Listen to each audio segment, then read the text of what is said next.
ಮೇಲೂ ನೋಡ್ಬೇಡಿ, ನಾವು ಸ್ಟ್ರಾಂಗ್ ಒಳಗ್ ಹೋಗ್ತಾ ಇದೀವಿ. ನನ್ಗೇನು ಕಾಣ್ತಿಲ್ಲ.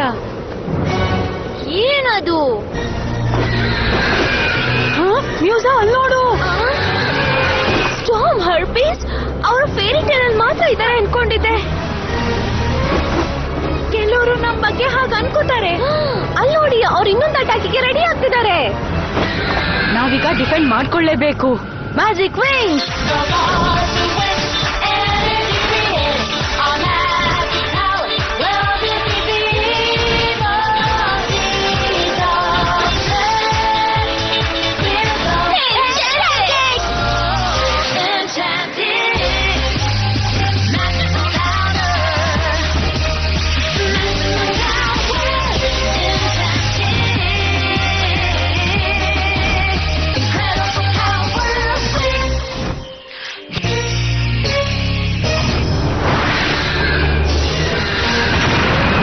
ಚೆನ್ನಾಗಿತ್ತು.